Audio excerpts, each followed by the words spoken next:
Here we go. Hello. Can you see me? Can you hear me? I think you should be able to. Also, I just realized this cord is really, really weird. So we're gonna fix that real quick. Good, yay, seeing and hearing. I'm experimenting, as always, with the setup for the stream. Today's experiment involved me trying to use OBS for scene switching, which I got set up but didn't get a whole lot of testing done. Turns out there are a couple of issues to consider that I had not considered. So, might be a little rough today with things like the scene switched, but my face didn't appear. It's okay. As always, this is an experiment in incremental improvement. So, I'm going to do my best. But eventually this should lead to hopefully some better things, but it just might be a little rough today. Anyway, welcome to Archival Adventures. I do see Lord Portico, welcome in. Fluidan, you did have the right time.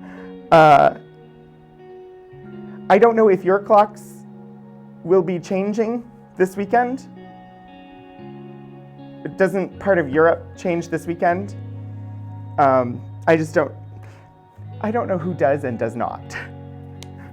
But I know there's additional time shenanigans happening sometime in the near future. Anyway, I would like to move us. Time is a weird soup, Hannah. I'm going to try and move us actually towards content, and I'm going to try and pay attention to the clock today so that I don't spend the entire stream on a single item, which I can easily do, as we've witnessed in the past. That doesn't necessarily mean that that single item doesn't deserve an entire stream of its own. It's just that that wasn't the plan for today. So, this is Archival Adventures. I am Anthony Wright Day Hernandez, Community Collections Archivist here at Virginia Tech, and this is my once weekly show featuring items from special collections and university archives here. This show goes out live to 2 channels. It goes out to twitch.tv/VTUL Studios, which is the Virginia Tech University Libraries channel, as well as my own personal channel, twitch.tv/Rogan27, where some of you probably are, since everybody I've been chatting with has been on the Rogan27 channel so far. So I welcome anybody who wants to join. Today's topic, we're going to be talking about women's suffrage, particularly US-based because we're located in the US here at the archives, and so we generally have mostly US-related items. But it should be interesting. I realized I did an exhibit about the 100th anniversary of the 19th Amendment a couple of years ago when it was the 100th anniversary, and I had never streamed that content, so it seemed like a good thing to do for Women's History Month. Next, let's see, we like to start our stream with the land acknowledgement and labor recognition, and oh boy, my head is a little too big here. Let's just fix that. Like I said, things are going to be a little rough as I haven't worked out all of the wrinkles with the potential new setup, or with the new setup I'm developing.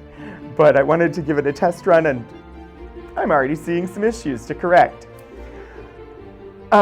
These are the land acknowledgement and labor recognition from Virginia Tech, as developed in conjunction with the cultural and community centers, including the American Indian and Indigenous Community Center and the Black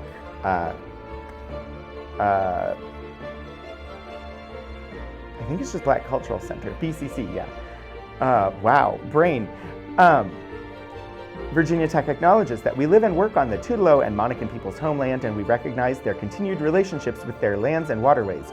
We further acknowledge that the Morrill Land Grant College Act of 1862 enabled the Commonwealth of Virginia to finance and found Virginia Tech through the forced removal of Native nations from their lands in Western territories. We understand that honoring Native peoples without explicit material commitments falls short of our institutional responsibilities.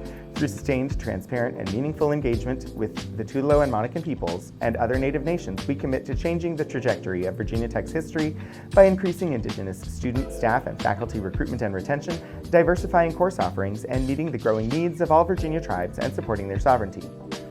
Virginia Tech acknowledges that its Blacksburg campus sits partly on land that was previously the site of the Smithfield and Solitude plantations, owned by members of the Preston family. Between the 1770s and the 1860s, the Prestons and other local white families that owned parcels of what became Virginia Tech also owned hundreds of enslaved people.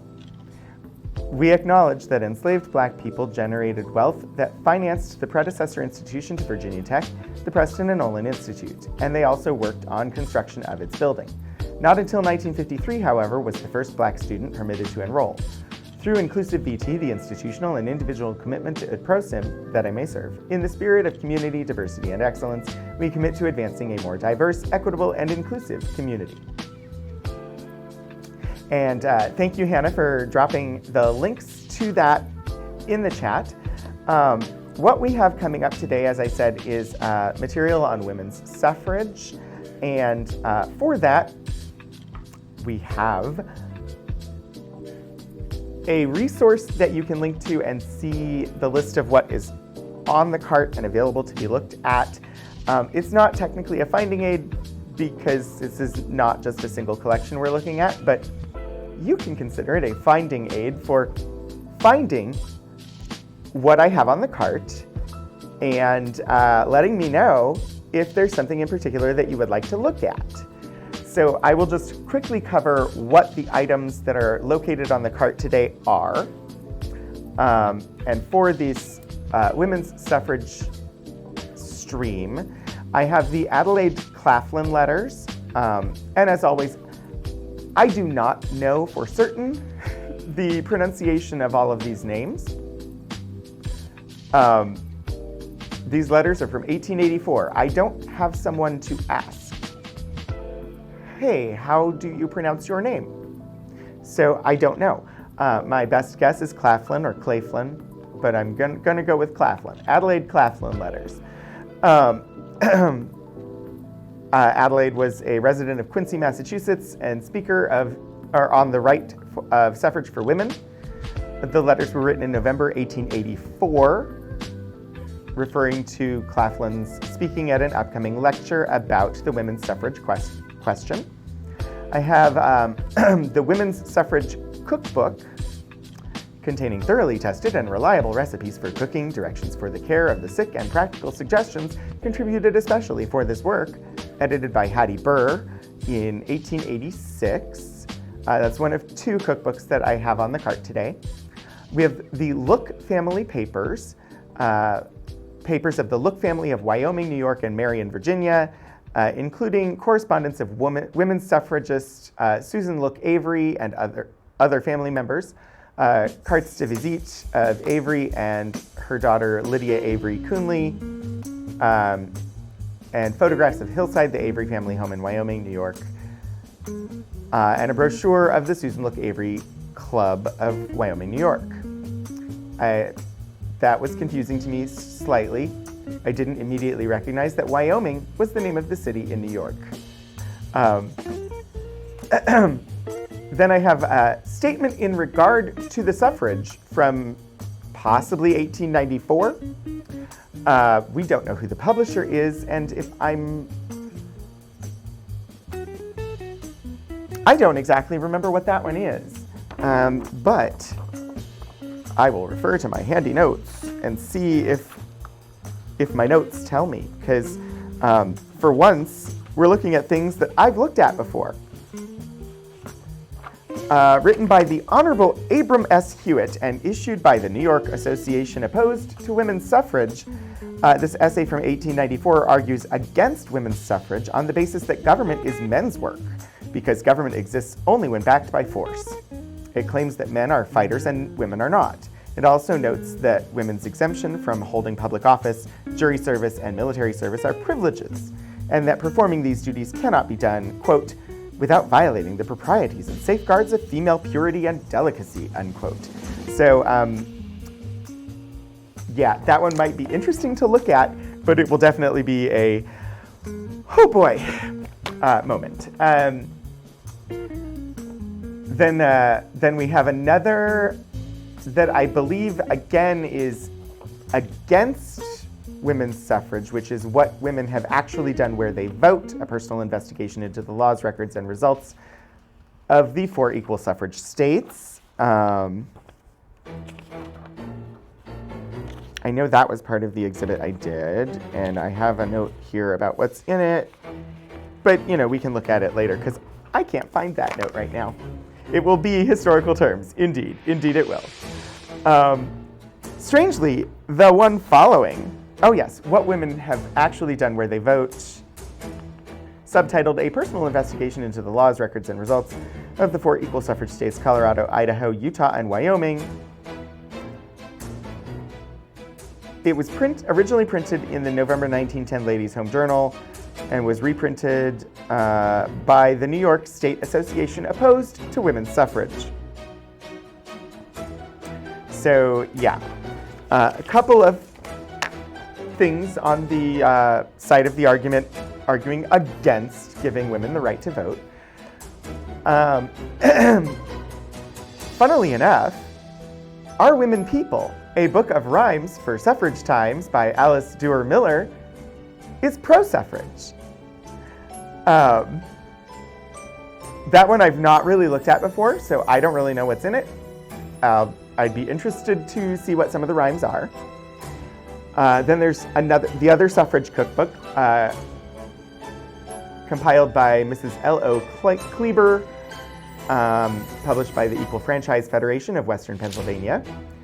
And then I have a bound volume of Ladies' Home Journal, which we've looked at Ladies' Home Journal on stream before. This volume in particular, July through December of 1920, covers the period leading up to and immediately following the first United States election that women were allowed to vote in. National election, that is. So this was the first time that women were allowed to vote in the presidential election in the United States of America, November of 1920. And so there are a number of articles in these issues of Ladies' Home Journal talking about and educating women about politics and taking part in voting. And it is a magazine aimed at an audience of women. And so in the issues from July through October, there are a number of articles and a couple of, there's one campaign ad from the Democratic National Committee and one from the Republican National Committee, and that's it. And then there's nothing at all about the election in November of 1920. The November issue has nothing. And then the December issue has one more article. So that'll be one that will be interesting to look at. Then I have a letter from Eulalie Sally. Eulalie Sally was a suffragette. So any of these that you might want to look at or have me feature on stream, do let me know, because I'll be happy to pull any of them up. But I'm going to move into actually sharing some content now. So let's see. What do you say? What if we start with the oldest item? I don't know. I just realized that I'm not prepared for the next scene. Hang on one moment. I'm going to try and do this transition at the same time, and we'll see what happens. Hey! It wasn't simple, but I got it done. Only, sort of done. it's wrong. But I can fix it like that. No, I can't. Well, 1 second. I know how to fix it. I just need to fix it. Talk amongst yourselves. Hum a few bars of The Girl from Ipanema. How is everybody doing today, by the way? I hope that you're all doing quite wonderfully.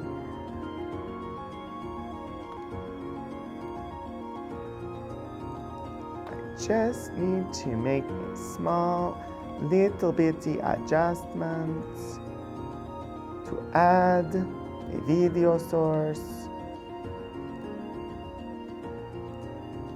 That's the one I want. And then that needs to be, like I said, not 100% yet, but it's getting there. It's getting there. It will be an improvement eventually.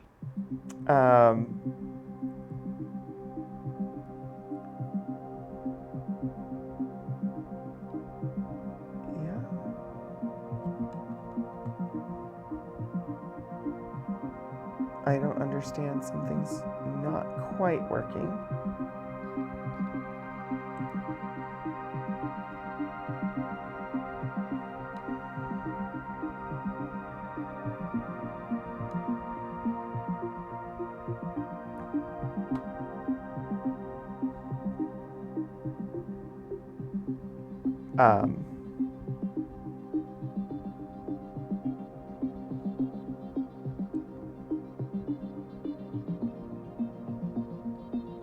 That doesn't make any sense.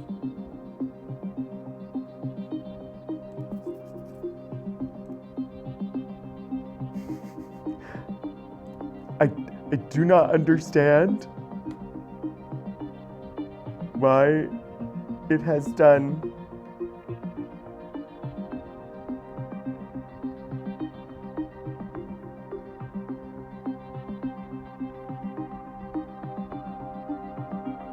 It's fine.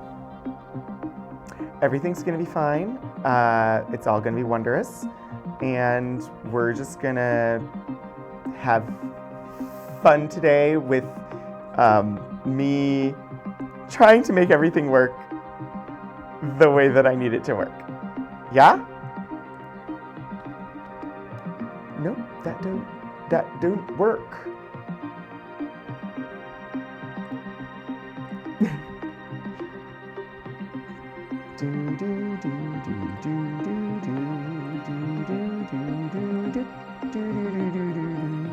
I'm gonna get it to work. The problem is that I'm trying to combine two systems that really don't want to play together. And so it's not wanting to do that. Kind of not surprisingly. Aha! Aha! I may have solved the issue. It took me slightly longer than I had anticipated. I may have solved the issue. Haha! Yay! I made it work. I made it work. It took much longer than it should have, but I made it work. You got to work this morning and found you didn't have a working furnace, so not a great start to the day. Thankfully, the repair place is right across the street. That's helpful. So it was easy to get someone there. It didn't take much time to fix the furnace either. That is ultimately good. I'm glad to hear that, that it was not super difficult. All right, how about we start with Adelaide Claflin? Thank you for bearing with me during the slight confusion.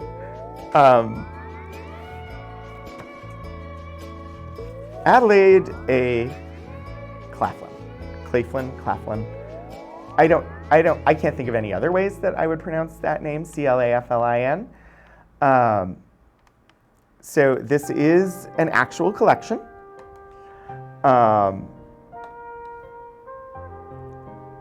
And let me see, Adelaide Claflin.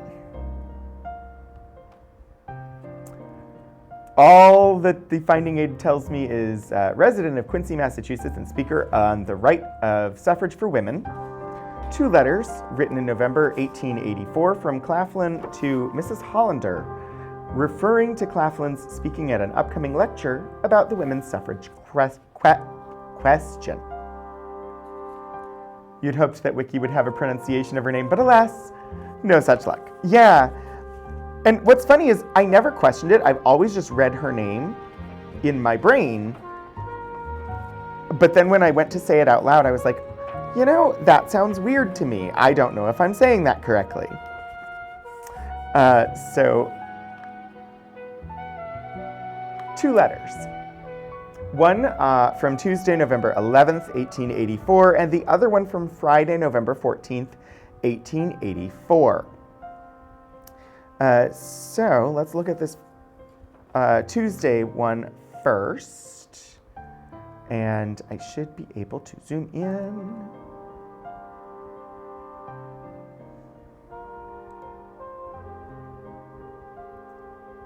I'm going to actually zoom out so that you can sort of see the whole thing, I think, or at least most of the whole thing.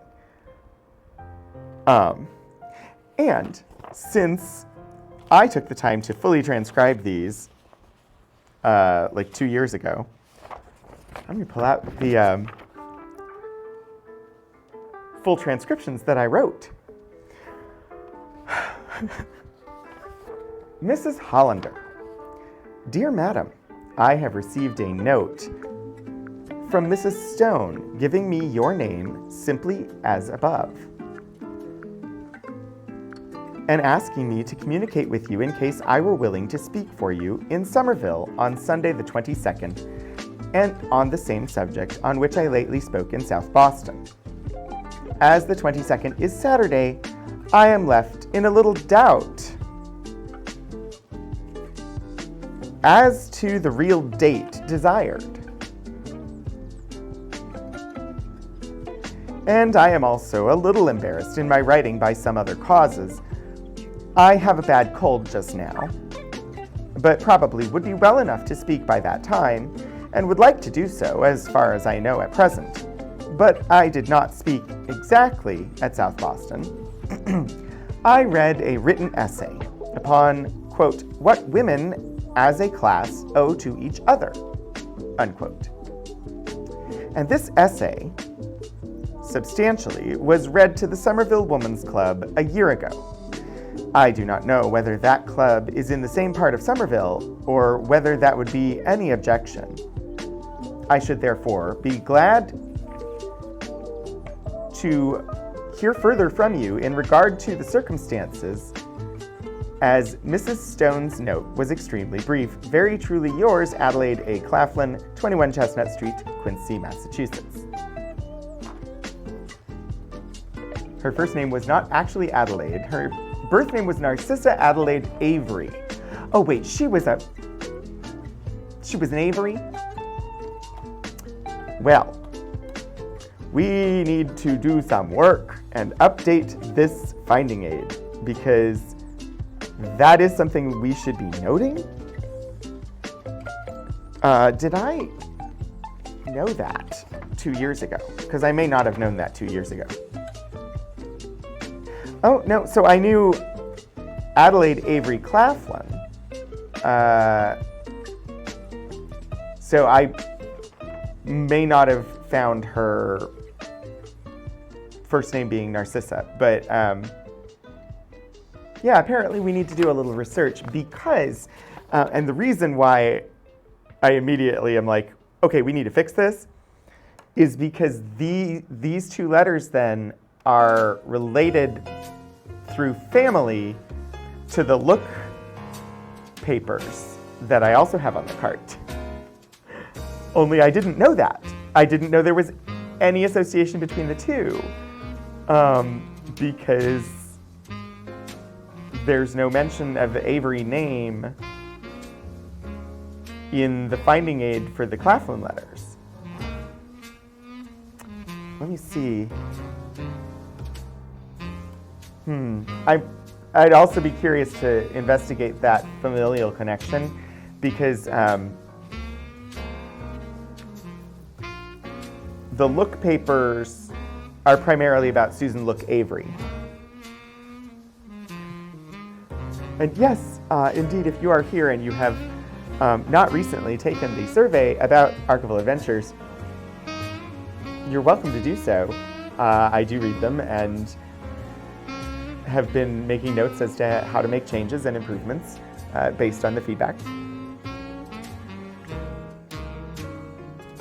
Thank you for linking the Wikipedia about Adelaide Claflin. I will definitely refer to that later after stream so that we can make adjustments to the finding aid so that the relationship between this suffragette and the suffragette from the other collection that we have is made clear, because they are definitely linked through the Avery family. But so, responding to an invitation to speak, giving some clarification, making sure they know, like, I wasn't just giving a speech, I read something. Also, I'm sick right now, and but I should be good to talk by the time that you're asking for. So fairly mundane and standard, but still interesting because 1884. And let me grab the transcription for the other one.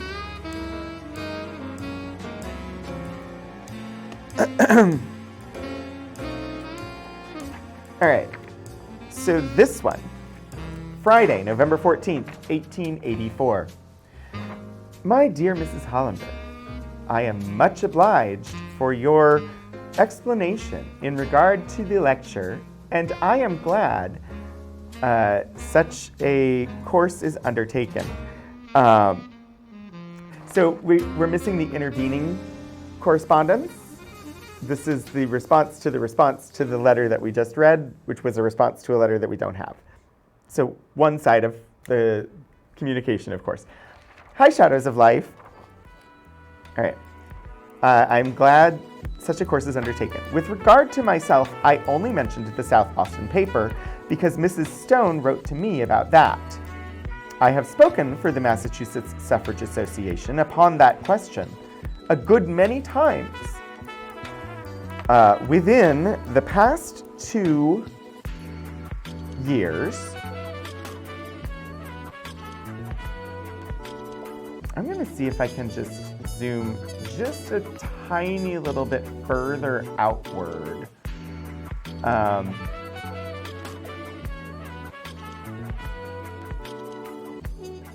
So that you can see the whole of the paper without me having to adjust as I'm reading. So bear with me 1 second while because it's between 2 of the automated zoom points.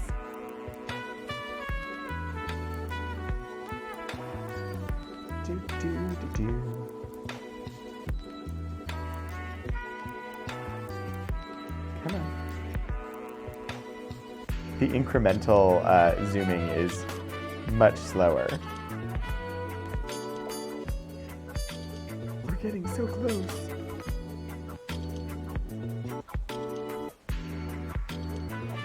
That said, I do love this overhead camera. It's such a huge improvement over the tech that we used to be using on this show. Okay, there. Now, if I have it positioned correctly, you can see the whole letter without me having to move it up and down. A good many times within the past 2 years, and feel that I can always say something upon most aspects of the woman suffrage question. Mrs. Stone has often asked me to speak upon municipal suffrage because she liked my presentation of that subject. but some of the Somerville friends have very likely heard me speak upon it in Boston, and I would rather prefer myself to speak in a more general way. I have had some experience in regards to schools, having been teacher, mother, and school committee, and had some special advantages here in Quincy where educational matters have been much discussed. And I have been in the thick of it. How would you like as subject the need of the feminine influence in the school, the town, and the state? Or if that is too large, the first two leaving out the state. I think I could make useful points in an address of that kind. But if there is any special branch of the suffrage or woman question which would be more desirable to you as a step in the unfolding of your scheme of lectures, I think it would be safe enough for your president to announce it for me the 23rd.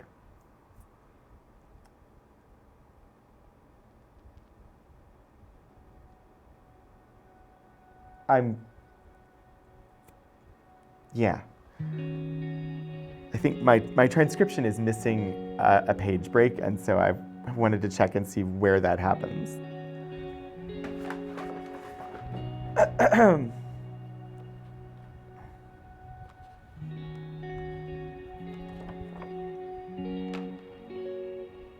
Okay. I have studied the woman question all my life. We are right here, in case you happened to want to be following along. I have studied the woman question all my life. And while I do not profess to have solved as great a problem, I feel pretty sure I can talk about most parts of it in a tolerable manner.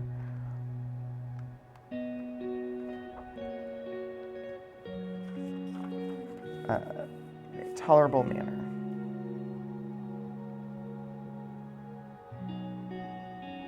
And that's not what it says either. Interesting. That's not what it says in my transcription either. I just read it wrong. In a tolerably rational manner. I write thus because there is not time before Sunday for me to hear from you and write again as to subject. And I should like to meet the wishes of the committee in that respect. I should be glad to know how long an address is desired and whether it is to be in a parlor or a church, etc. Very truly yours, Adelaide A. Claflin, 21 Chestnut Street, Quincy. And then there's a P.S., which for the P.S., we go back to the beginning of the letter, above the date, and turn the letter upside down. Use all parts of the paper.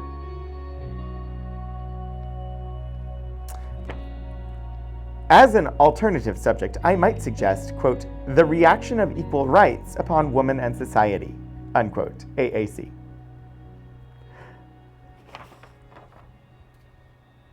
This is the least example of additional writing in odd spots on a page. I should do crosshatch at some time. I should do a stream on crosshatch. I'm going to make that note. That would be fun. And I think people would like it. Hang on.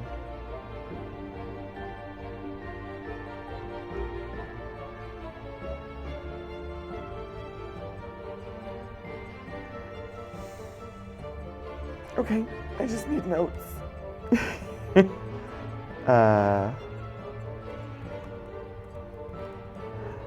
Anyway, those were the two letters from Adelaide Claflin. Just simple correspondence responding to an invitation to speak about the question of women's suffrage in the 1880s, the mid-1880s. Mrs. Stone is probably Lucy Stone, linked to her and to Susan Look Avery. I had not done like that level of research, I don't think.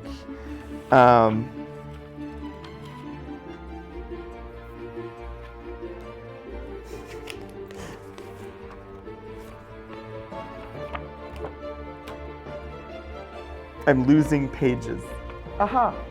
It's like, I have the things. I don't have a lot of space for exhibiting, and so the exhibits tend to be short, small, and not have a ton of extra material or information added. So I don't necessarily do as much research as I would like to for the exhibits.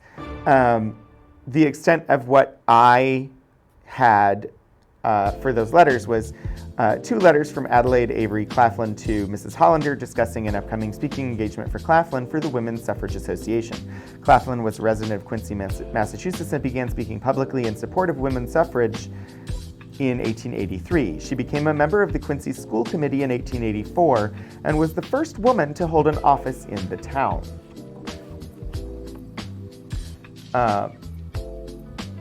But yeah, I didn't dig into like who Mrs. Stone was. So I'm curious. Also just absolutely floored that I don't think I even considered it 2 years ago, but for some reason today, it just struck me immediately that she's clearly related to Susan Look Avery, who we also have material from. I'm looking to see if Mrs. Stone has her own entry. Lucy Stone. Lectured often on suffrage with Lucy Stone, Mary Livermore, and Julia Ward Howe. So who is this Lucy Stone?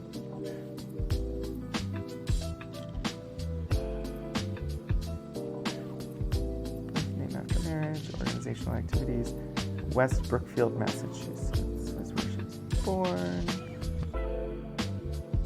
I'm just curious whether Somerville will be listed here.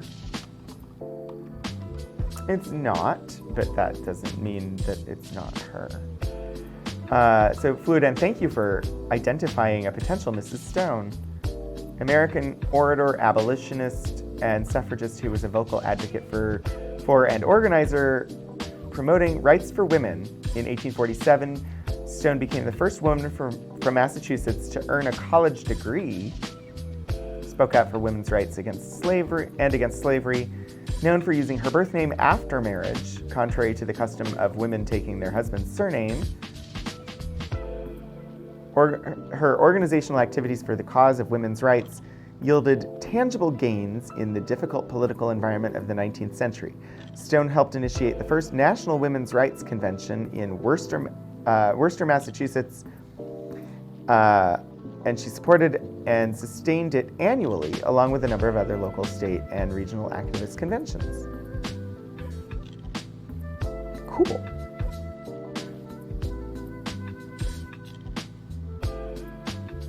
Yeah, that's really neat. While I'm taking a moment, I'm going to note need to improve finding aid for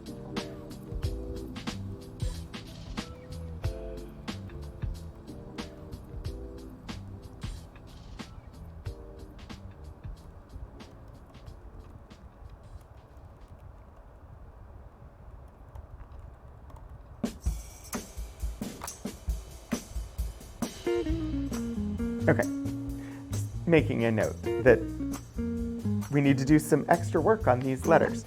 How about we continue forward? Hello, conciliants! You always love the cursive writing in historical documents. Yeah, I do like the handwriting as well. I did an entire exhibit on calligraphy and lettering back in December.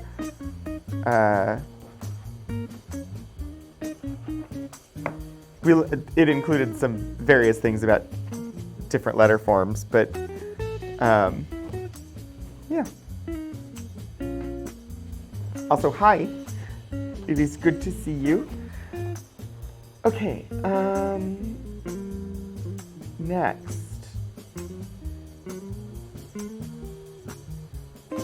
The next, if we go chronologically, which is how I started, so, but not necessarily how we have to proceed. The next would be the Women's Suffrage Cook Book, which is over here off screen. Oh dear. Hold 1 second, because the Ladies' Home Journal is totally going to fall over and destroy everything. It's ginormous.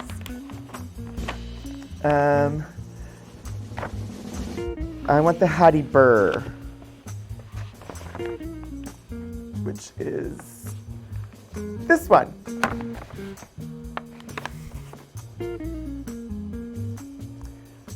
The Women's Suffrage Cookbook.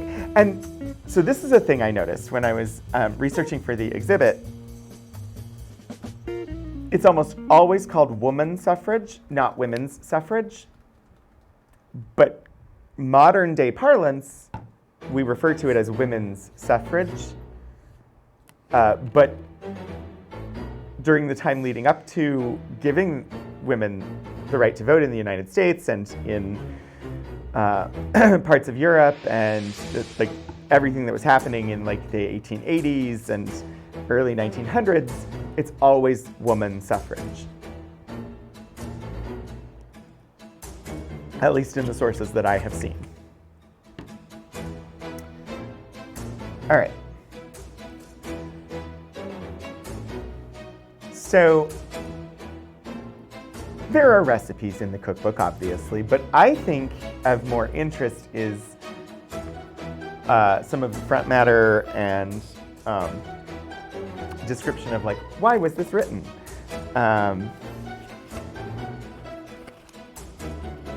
And of course I have a description of it.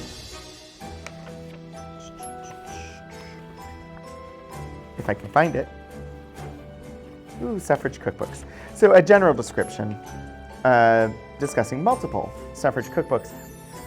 We have two, one from 1886 and one from 1915. They include recipes from their contributors as well as discussion and analysis of the woman suffrage question.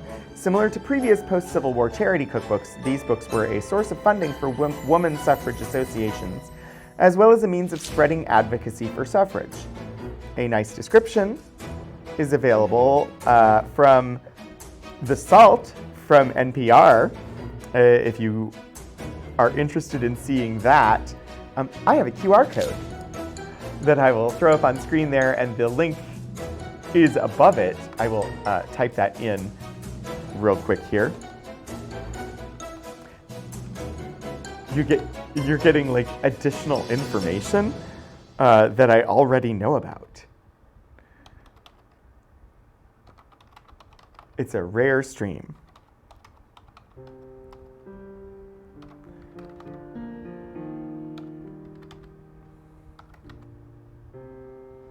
Four, 5, 4, 2, 4, 6, 6, 6, 6 slash how.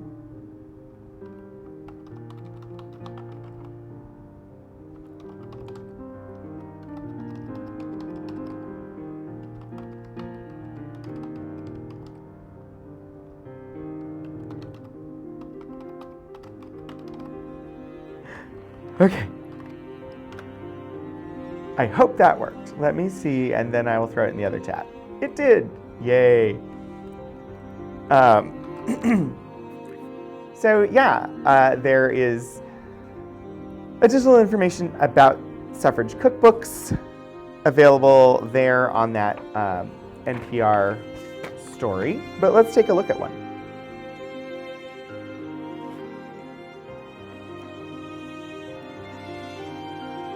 Second edition, the Women's Suffrage Cookbook, containing thoroughly tested and reliable recipes for cooking, directions for the care of the sick, and practical suggestions, contributed especially for this work. Edited and published by Mrs. Hattie A. Burr, 12 Wayne Street, Boston. In what thou eatest and drinkest, seeking from thence due nourishment, not gluttonous delight, so mayest thou live, till like ripe fruit thou drop into thy mother's lap, or be with ease gathered, not harshly plucked, for death mature. Milton. In aid of the Festival and Bazaar, December 13 to 19, 1886, Country Store. April 21 to 26, 1890, Boston. I do not know, because I haven't looked, but I would be very curious whether Mrs. Hattie Burr of 12 Wayne Street, Boston, is related in any way to Raymond Burr.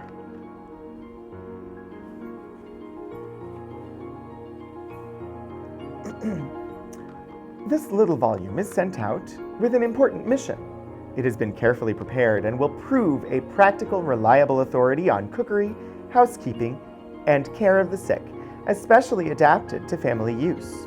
While many of the receipts are original, it is not claimed that all are so, but each has been thoroughly tested and is vouched for as reliable by the contributor whose name is appended. Among the contributors are many who are eminent in their professions as teachers, lecturers, physicians, ministers, and authors, whose names are household words in the land. A book with so unique and notable a list of contributors, vouched for by such undoubted authority, has never before been given to the public. Grateful acknowledgments are due to the kind friends, many of them in distant homes, who have so willingly contributed of their knowledge and experience for the accomplishment of this undertaking. I believe the great value of these contributions will be fully appreciated, and our messenger will go forth a blessing to housekeepers and an advocate for the elevation and enfranchisement of woman. Hattie A. Burr, Boston, November 25th, 1886. The background music is seeming a bit loud.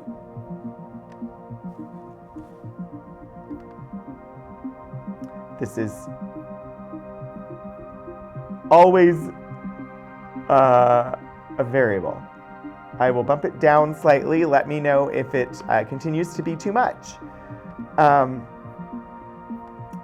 I'm going to check and see if I can't find out about Hattie Burr.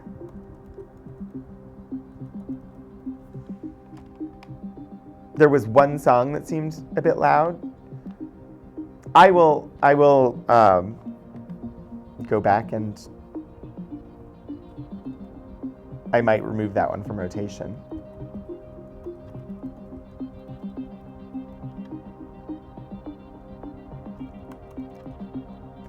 I'll check the VOD later. Yeah, I'll check the VOD, Shadows, and I might just take it out of rotation.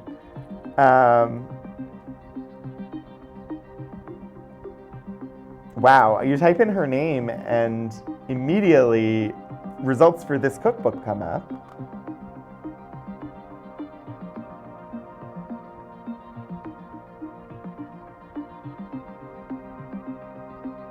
I would hope that somebody would have looked into, is she related to anybody?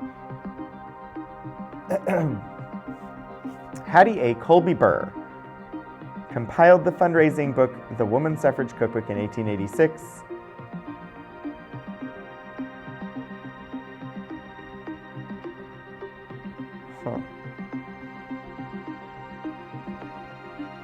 Daughter of John P. and Hannah Rayno Colby of Hill, New Hampshire. Married Frances Herrick Aiken, who died, and then later she married Willard Burr Jr.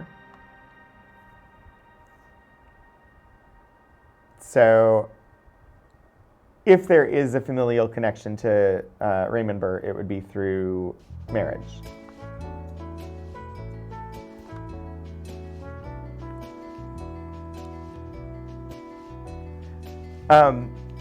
You're probably right about it being on archive.org. I also think it might be on our digitized stuff too. I don't know for certain though. Contributors. This will be interesting. Let's see. Mary A. Livermore, Lucy Stone, Edna Cheney, Jane Patterson, Abby Kelly Foster, Zilpha H. Spooner, Ada Bowles, Rebecca Moore, Mrs. Oliver Ames, J. Stafford. I'm looking to see if any of them stand out. H.H. Robinson, Harriet Shattuck, A.A. Minor, Frances Willard, Mrs. J. Blackmer, Sarah Bowditch, Marie Zakruska,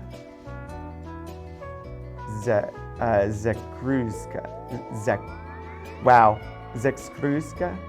I'm uncertain how to. I'm not really uncertain how to do it. I just physically am having difficulty with the KRZ part of that name. I would need practice.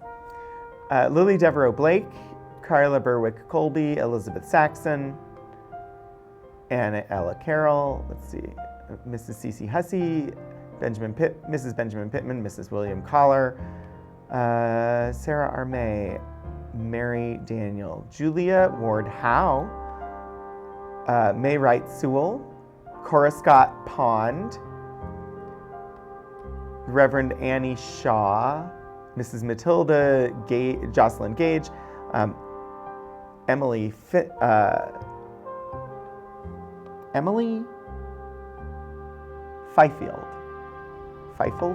I'm not certain. Let's see. Abby Morton Diaz, Clemence Lozier, Stockholm Curtis Guiteau, Capon Miller Richards Hicks, Miller Willie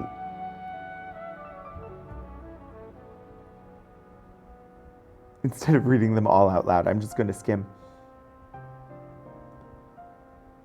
Because the names aren't jumping out at me at the moment, but these are all people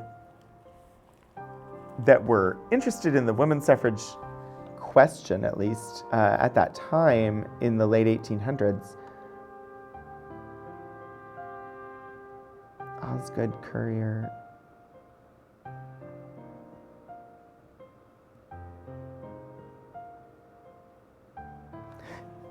None of them particularly jump out to me, but that's okay. They don't have to.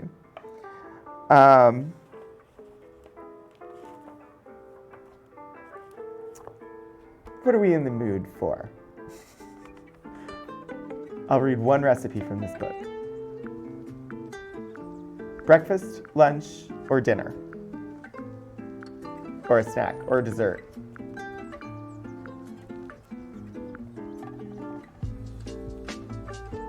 Or a medicine.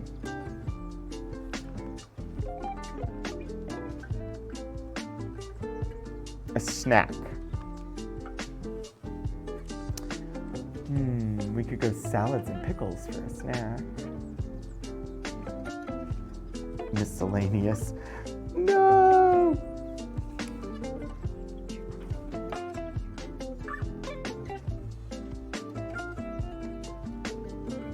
Yeah, I think for a snack, I'm gonna go salads and pickles. So, does everybody know what chow chow is? I had no idea it was this old. And called chow chow in 1886.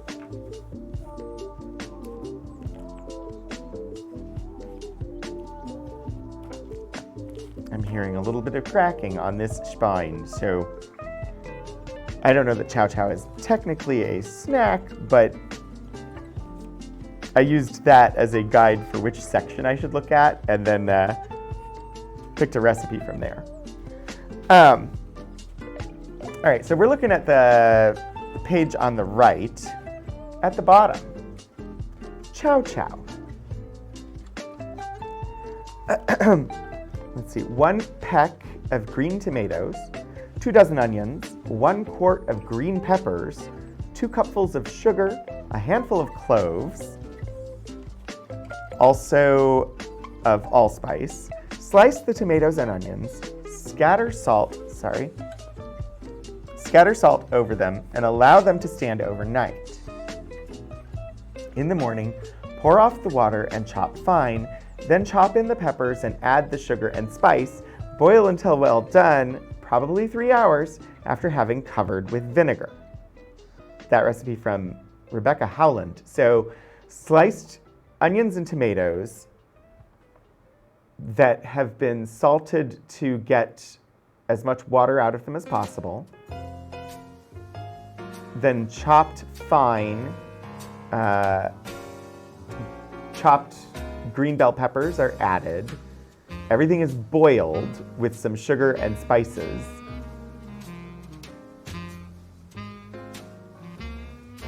And then it's boiled in vinegar.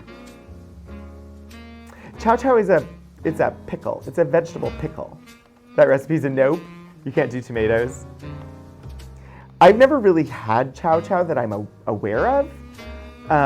It's something I've heard of, and I honestly thought it was much newer than the fact that it appears in this recipe book from 1886.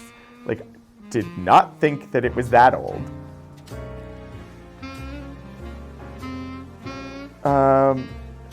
Let me just quickly look and see. Oh, here's something that would be more of a snack, maybe.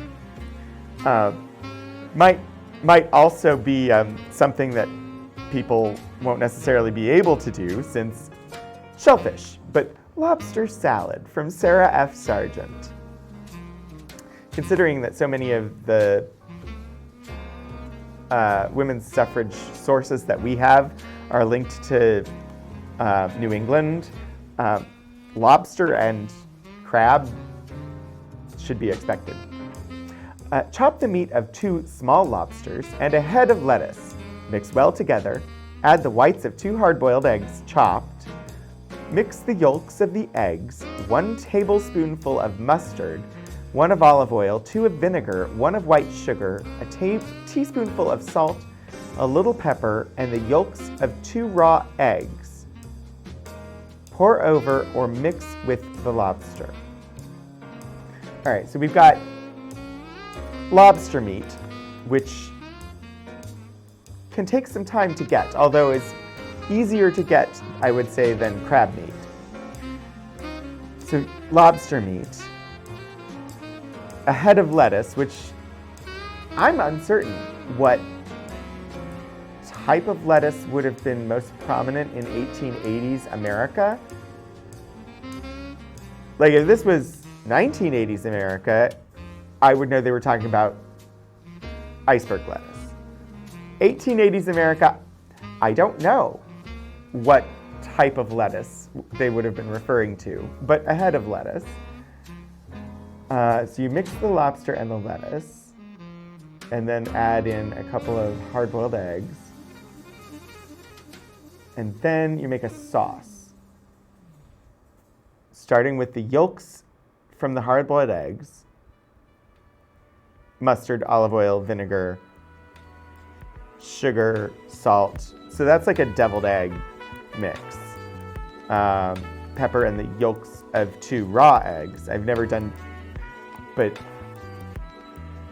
yeah, the sauce that's going on this lobster salad is basically the same treatment that if you make deviled eggs, and I'm not sure if everybody knows what deviled eggs are.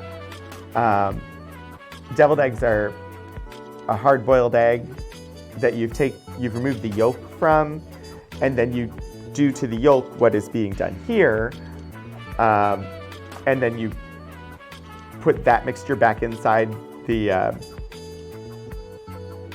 half of the white of the egg, and sometimes sprinkle some paprika on it. That's a deviled egg. So it's the same kind of treatment for the yolks for this lobster salad. Deviled eggs are one of your favorite. They were one of my grandfather's favorite. But yeah, so yolks with some mustard, olive oil, vinegar, sugar, salt, pepper, to make a sauce. That actually sounds pretty good.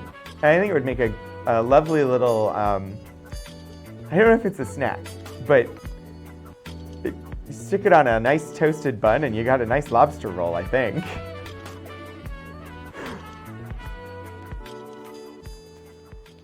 Okay, so that's a quick glance at the Women's Suffrage Cookbook. We can always come back to this later in the stream if you want to, but for now I'm going to move on. I'm going to move forward in time to our next item, which is something. Something, yeah, indeed. It is something. I don't know what and haven't been able to pull it up on screen yet, which is why I said something. Ooh, next is the Look family papers. We're going to look at the papers of the family Look. Yes, it was required that I say it that way. Thank you, Portico. I will indeed hydrate. And let me adjust the zoom on the camera. So the Look family papers.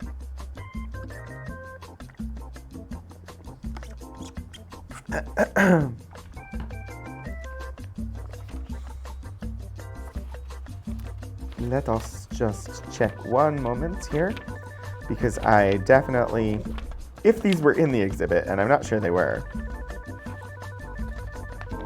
I don't think they were.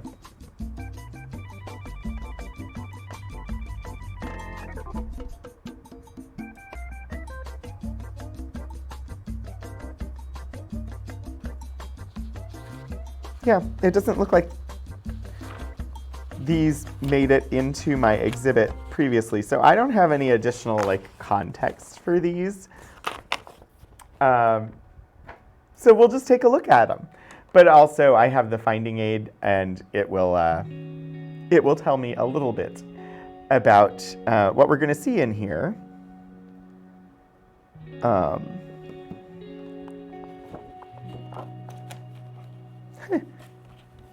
Hey, go figure. It's the finding aid, printed out and stuck in the folder. In 2012, it looks like.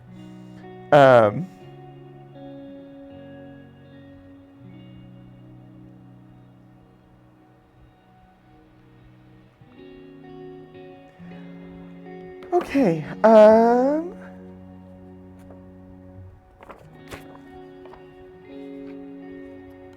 We have a lovely biographical note that has been well researched, so I'm going to read that for you. Susan Howes Look, daughter of Samuel and Polly Loomis Look, was born in Conway, Massachusetts on October 27, 1817. Soon after, the Looks moved to the Oneida Lake area of New York to nearby Herkimer County a few years later, then to Utica. Around age 17, Susan Look enrolled in the Utica Female Seminary. Following graduation, she served on the school's faculty for several years. She married Benjamin Avery in 1844. And the couple moved in 1848 to Louisville, Kentucky, where Avery established the Avery Plow Works. The Averys had 6 children: Lydia, Samuel, Gertrude, George, Helen, and William. In 1858, the Averys, together with Susan's sister and brother-in-law, Julia and Albert Capwell, purchased Hillside, a Wyoming, New York estate for use as a summer residence. The house also became the permanent home of the sisters' parents, Samuel and Polly Loomis Look, who moved there from Virginia. At the outbreak of the Civil War, the Looks were joined in Wyoming by their son, Nathan Loomis Look, and his two daughters. Nathan Look later returned to Virginia and died in Smith County in 1907. The Averys remained in Louisville. Following the 1885 death of her husband, Susan Look Avery sold Hillside to her daughter, Lydia Avery Coonley, and around this same time, Avery became an outspoken advocate of reformist causes, including women's suffrage, temperance, and the free coinage of silver, and anti-imperialism. She was well acquainted with other public figures and reformers of the day, including Susan B. Anthony and Booker T. Washington. Avery was a charter member of Wyoming, New York's Warsaw Equality Club, a women's suffrage organization, and the club was renamed in her honor as the Susan Look Avery Club in 1901. Susan Look Avery died on February 1st, 1915. So we have in this collection some correspondence, photographs, and printed material from the Look family of Wyoming, New York, and Marion, Virginia. It includes 6 letters between family members, including Susan Look Avery, Samuel J. Look, and Lydia A. Coonley. The letters largely focus on family matters, including current activities and family history. 2 of the letters to her brother, Susan Avery, discusses the free coinage of silver, Thomas W. Lawson's frenzied finance, free trade, and other issues of the day. Also included are cartes de visite of Susan Avery and Lydia Coonley, as well as 8 views of Hillside, the Look family home in Wyoming, New York. It includes a Susan Look Avery Club brochure providing officer names and the 1905-06 activities program. So, the letters that are in here are not particularly relevant to women's suffrage. But if I'm remembering correctly from reading the description, the thing is, I don't necessarily remember what it said because I just read it out loud, and that is not a great way for me to retain information. I think the Susan Look Avery Club should hopefully give us a little bit of women's suffrage stuff, because it was originally New York's Warsaw Equality Club. So let's take a look at this brochure. Nicely bound with just its folded pages with a hole punched through and a string. Very easy binding that. Susan Look Avery Club of Wyoming, New York, 1905 to 1906. I wonder who added the comma NY and when it was added. I always wonder that when there's something like that added. Was that somebody contemporary? Because they probably knew. Or was that somebody later who added to what should be a historic document and did so in marker? It definitely wasn't done here, but I always wonder. Oh dear. Okay, I think I've got it positioned.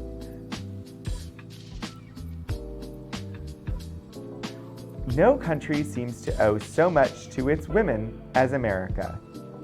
To owe to them so much of what is best in its social institutions and in the beliefs that govern conduct. Professor Bryce. I don't know who Professor Bryce is, but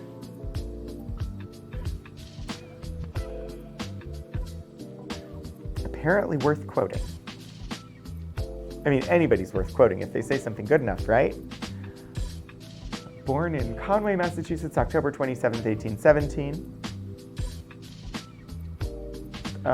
Okay.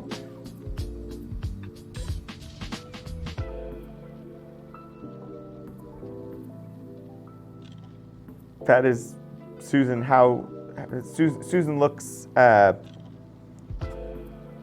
birthday. Organized by Mrs. Susan Look Avery, October 27, 1900. And we have a photo of Susan Look Avery in here. Look, it's Susan Look Avery. I'm going to zoom in a little.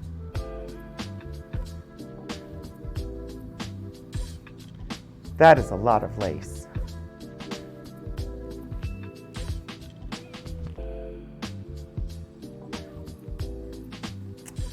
The height of 1900 fashion.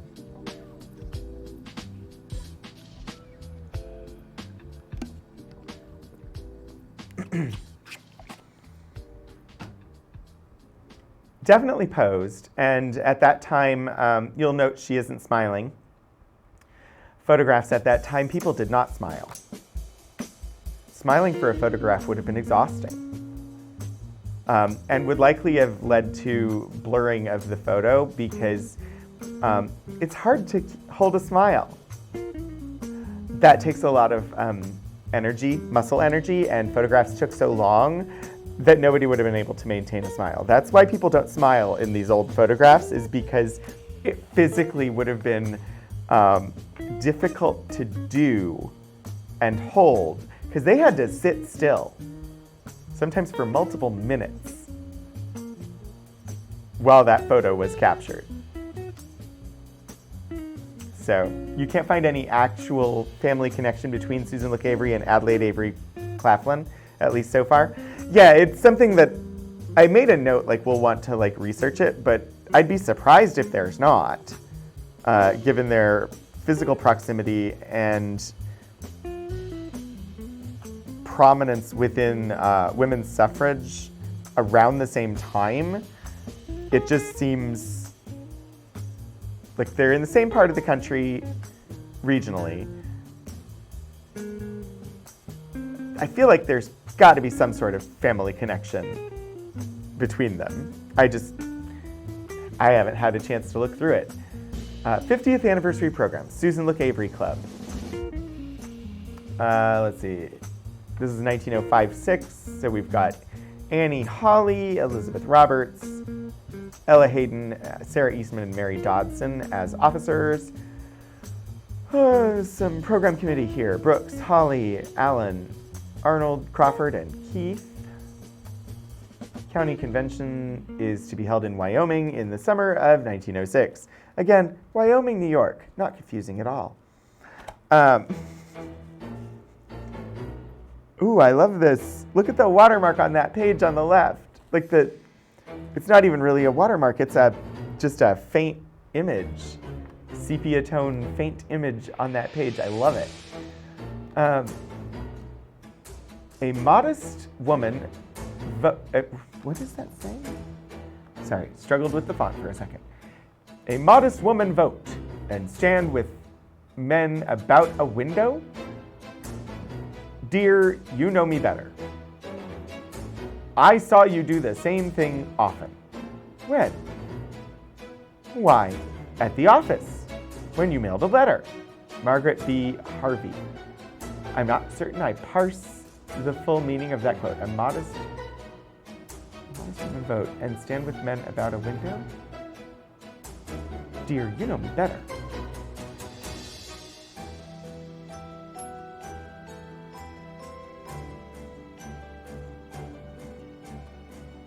I do not understand this quote. Does anybody understand?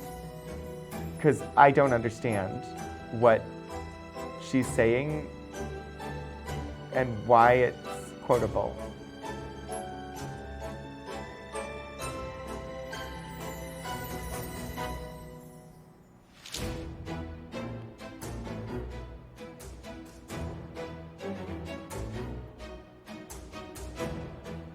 Yeah, I don't understand.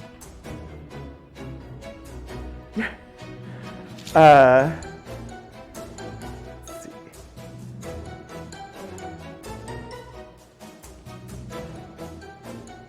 Strongest force in human affairs is inertia. That quote I get.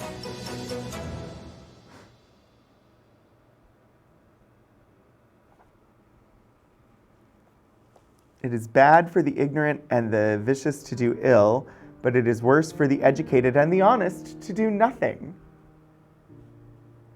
Whew. That sounds relevant to politics in any day.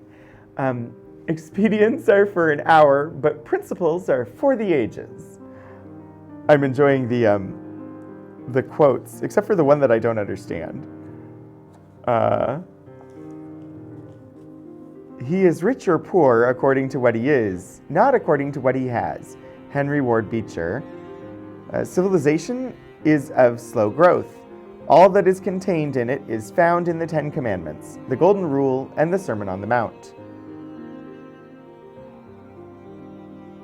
The whole art of government consists in the art of being honest. Thomas Jefferson. Okay, I'm going to look up that quote. Because if it's... I'm just going to look it up and see if it exists. See if people... see if other people have quoted it. And maybe somebody explains what the heck is being said. Because I'm not understanding it.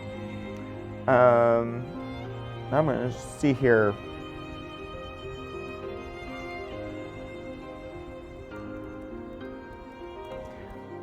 Let's see.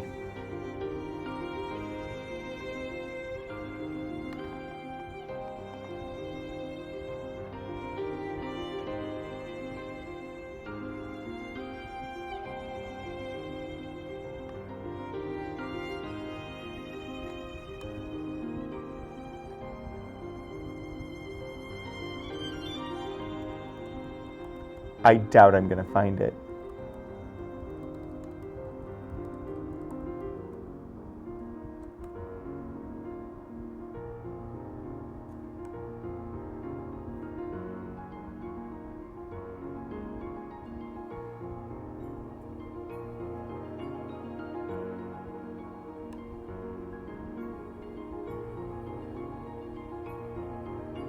Yeah, I'm not finding anything right away.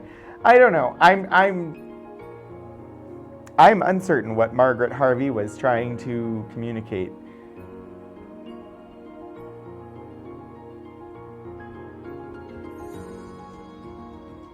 It feels like part of the conversation is missing, and I need the other part of the conversation to understand.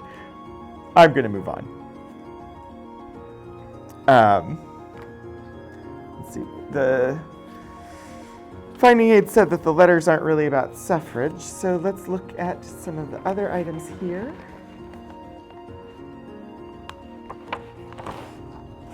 Which are mostly photos, if I can get them out of the folder. I can't get them all out at the same time, but looks like their house. I'm less interested in the homestead. Then in the 2 cartes de visite. If anybody wasn't sure what a carte de visite is, this is a carte de visite. It's basically a calling card, just with a fancy French name. In fact, it's exactly a calling card, but with a fancy French name. So I'm going to zoom in, and let's take a look.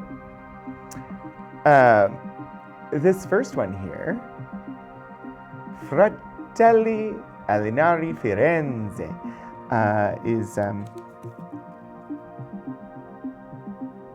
that's who made the carte de visite, and of course, this is a carte de visite of Susan Look Avery. You'll note the profile image and the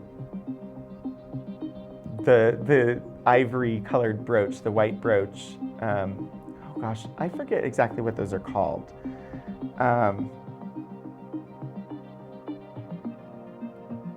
Very common for like the style of the day, but I can't remember what it's called. A cameo, thank you, Hannah. The cameo at her neck.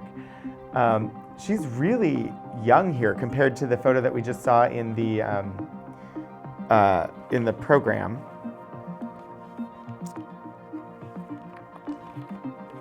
Which is right here. It's amazing how quickly I could lose it. I didn't lose it. I knew exactly where I put it. I just went to grab it, and it was beneath more papers than I anticipated. So in the carte de visite, significantly younger than this photo of Susan Look Avery.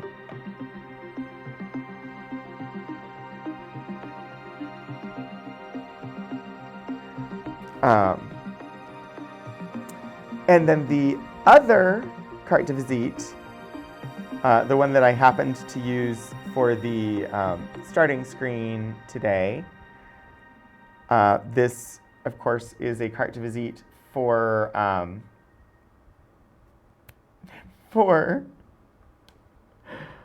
hello names. Where'd it go?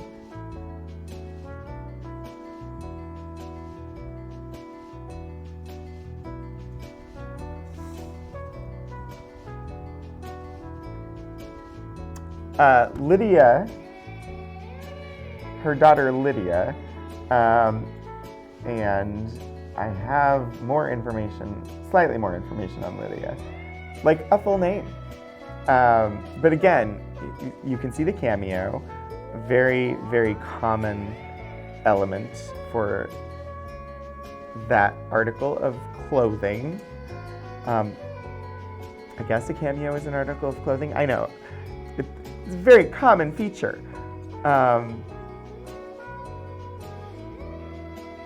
Sorry, I'm navigating folders for 1 second while I go and grab the info that I have written down about Lydia, because she was also big in the suffrage movement. We don't have her papers. They are at the University of Virginia.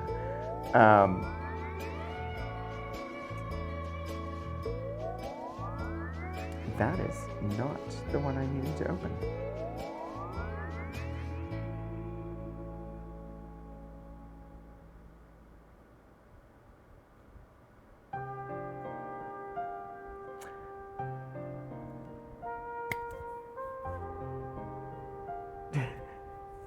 Lydia Avery Coonley-Ward was her name. She was an American poet and a leader in the women's suffrage movement. She was also the daughter of Susan Look Avery. Accessory. Thank you, Hannah. Yes, a cameo is an accessory. Not an article of clothing, an accessory. You know, terms. When you're talking live to whoever happens to want to stop by, sometimes words can be difficult. It's fine though. We always get there in the end. So yeah, these were kind of neat alongside the, they had their 50th anniversary program here for the Susan Look Avery Club.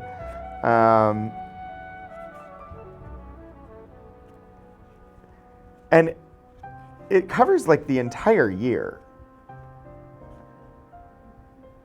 It lists events starting in November and then goes all the way through an entire year, leading up to their annual meeting in October. And they basically have an event every month, and it's planned out, it looks like, in a year in advance. So pretty cool. Yeah, I'm gonna move on because there's not a whole lot of other like women's suffrage related stuff in this collection, but I still think it's kind of neat. I have not looked to see specifically like where more of like Susan Look Avery's specifically like suffrage related papers are. I would imagine probably somewhere up in New York. We probably got these, I would guess, at auction. And I can't say that I know exactly why we got them either.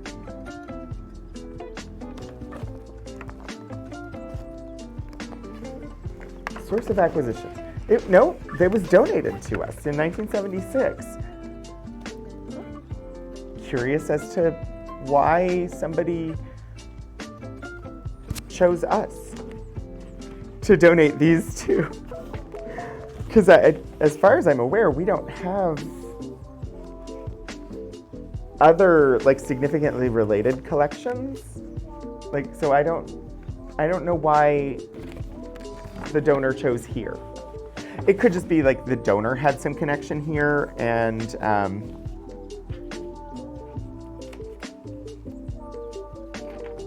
that was why. Sometimes that ends up being the reason, but it just surprised me that they were here instead of, say, somewhere up in New England. But since they are, we got to glance at them. We can always return to those another time, later today if there happens to be time. There probably won't. but also, like, if you want to, like, actually look at, like, the family letters that are in there, let me know that, because I could do a stream where we just read those letters. That's totally doable. I'm going to,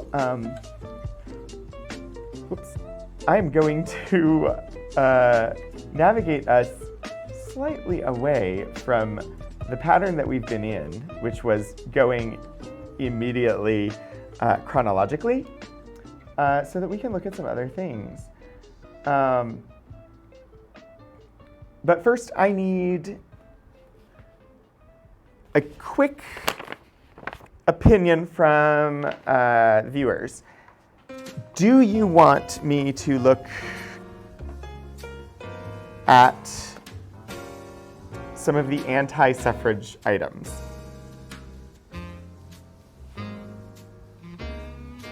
Like, I can show them here, and we can, do you want me to spend a little bit of time just sort of glancing at these, reading a little bit of what's here? I think it's worth looking at, but if you would rather not, there's plenty of other stuff that we can look at.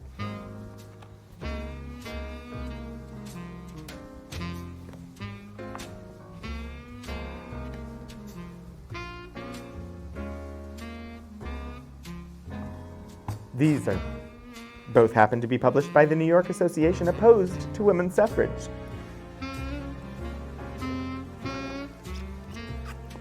Cool.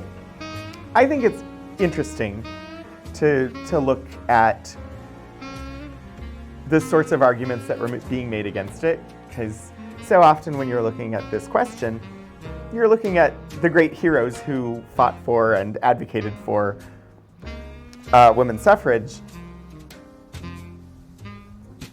These are going to look at what did people say was the reason not to let women vote.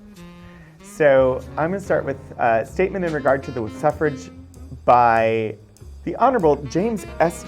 Hewitt, issued by the New York State Association opposed to women's suffrage, located in New York City.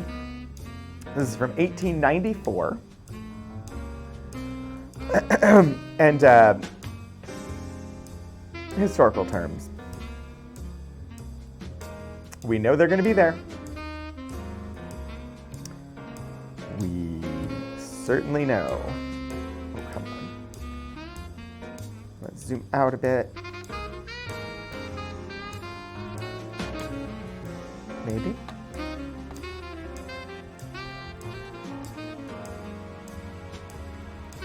All right, I'm going to start reading, and it will zoom as we go. From time immemorial, the responsibility for civil government has been confided to and exercised by man. The reason is founded in nature. The ultimate reliance of government is upon force. Man is by nature combative. Woman is non-combative. The responsibility for the maintenance of civil government rests therefore upon man, because someone must be prepared to fight for it whenever the necessity arises. Yeah.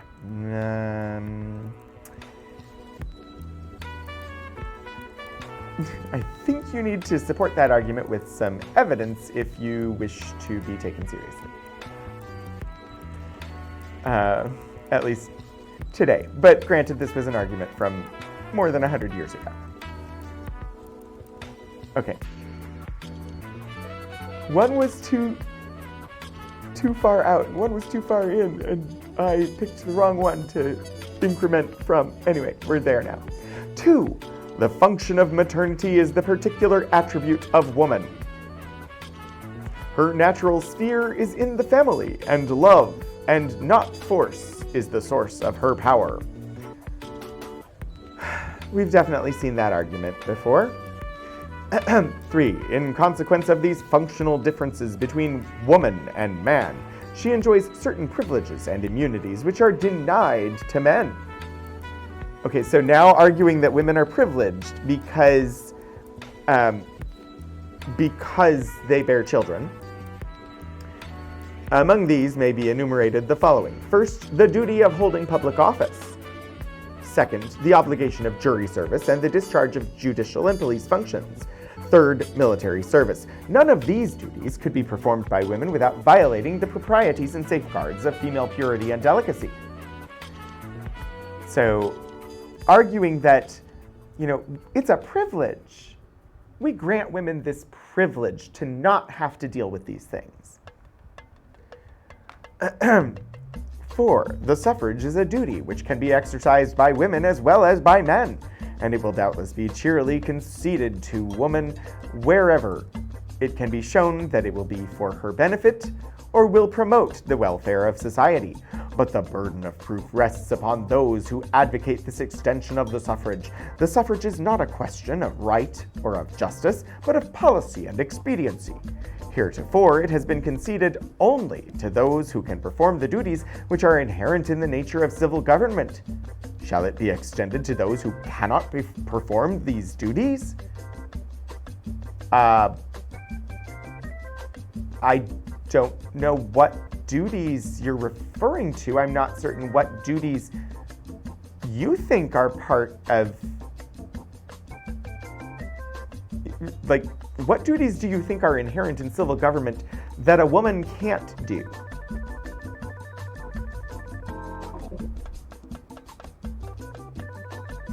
Unless you think that insemination of a person in order to generate new life is an inherent duty of civil government, I'm not certain there's anything that a woman couldn't do. And some women can do that too, if they have the right equipment. 5. It is alleged that women are subject to certain legal disabilities and deprived of certain privileges, the injustice of which the possession of the suffrage would rectify. The legislature of the state of New York has already redressed all grievances brought to public attention, and if any remain to be redressed, the suffrage is not necessary to secure beneficial action. Man in this age is not willing to bear the odium of injustice to woman.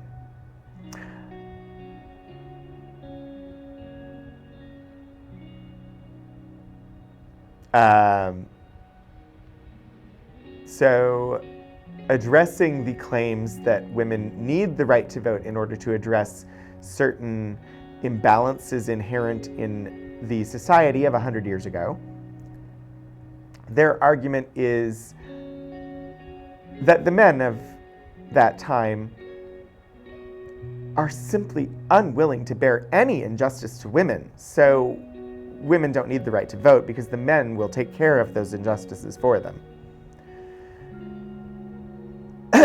6. It is claimed that the vice of intemperance and the traffic is in strong drink, admitted to be the crowning disgrace of our day and generation, would be cured if women could vote. If this expectation were well founded, it would go far to overcome the obvious objections to the exercise of female suffrage. Whether exercised by man or woman or both. Wait, I skipped something.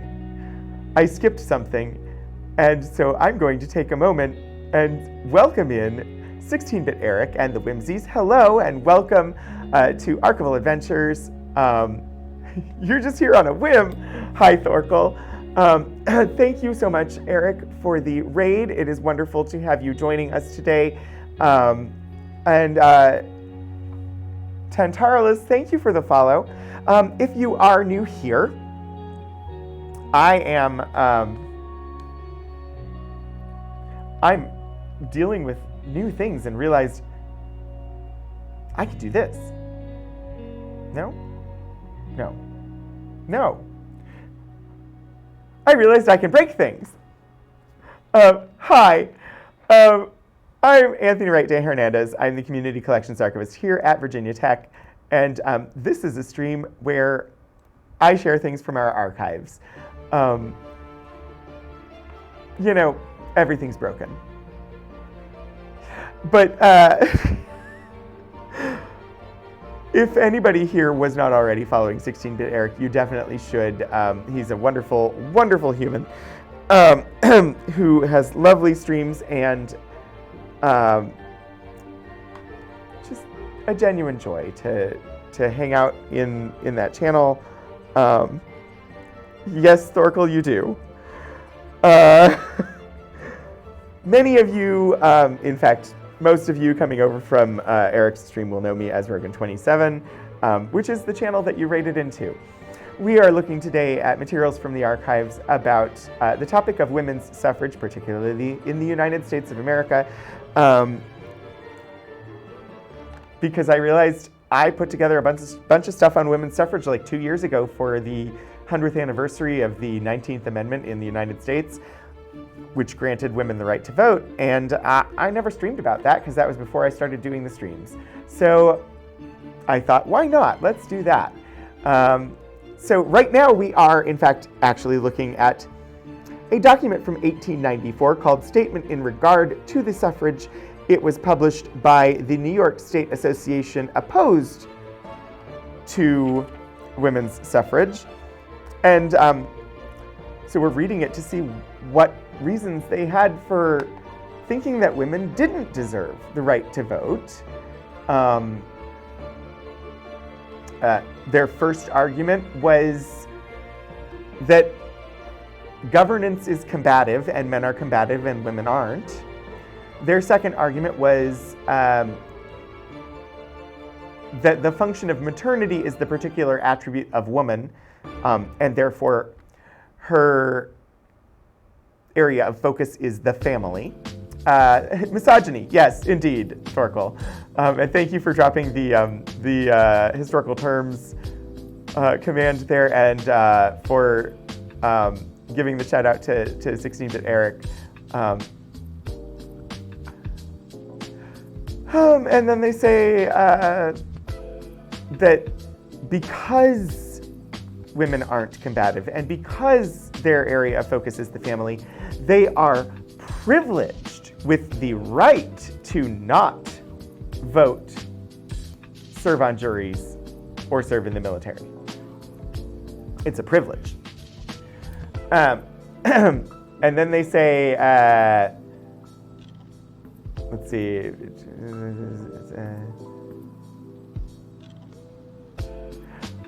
Then they say that the vote is only granted to people who have the inherent ability to, or the ability to perform the inherent responsibilities of governance, and that women can't. But they don't say what those inherent aspects of governance are that women are incapable of performing.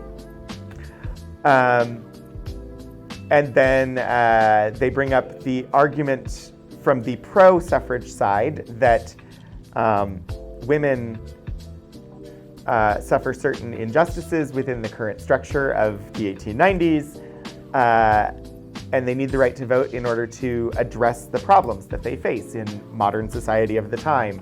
And the argument rebutting that they made was that the men of 1894 are just absolutely unwilling to allow any injustices for women. Therefore, the men will take care of those injustices, and women don't need to vote.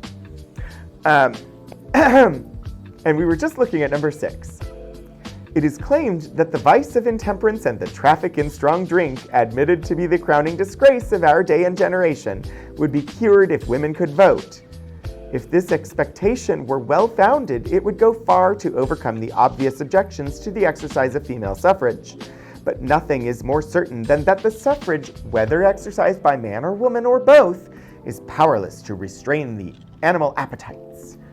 There is abundant experience in prohibition enacted by man alone, and of its failure to produce the reformation so desired by all good men and women. This reformation must be the result of elevating the moral tone of individuals, and herein lies the greatest power of woman, which will be impaired, if not destroyed, by contact with men in political movements, assemblies, and elections. Experience would seem to show, therefore, that there would be a loss and not a gain in the encouraging progress now discernible in favor of temperance throughout the world if women were deprived of that influence which is now so potent in the family and upon those who are dear to them. I did not parse that while I was reading it out loud. Let's see. Failure to produce the Reformation.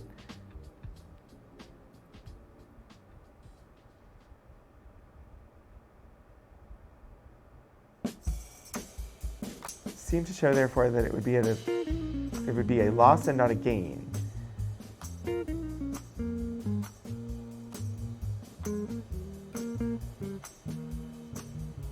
I don't know. Basically, sometimes it blows your mind how deep enculturation can go.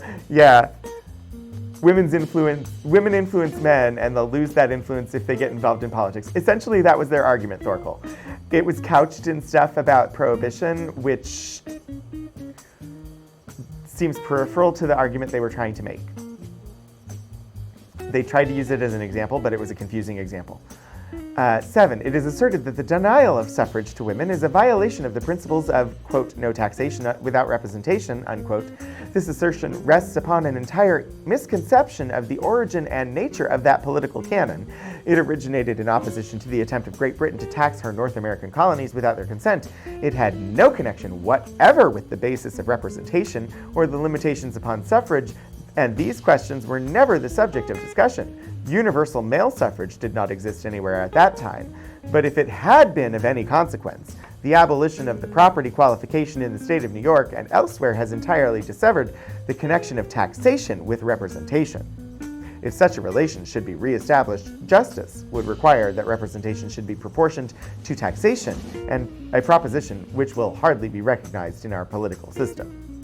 So their argument here is this doesn't fall under no taxation without representation, because taxation, when that saying was created, only referred to taxing property, and since it's no longer associated with property, that phrase has no meaning now, because the conditions that phrase referred to no longer exist.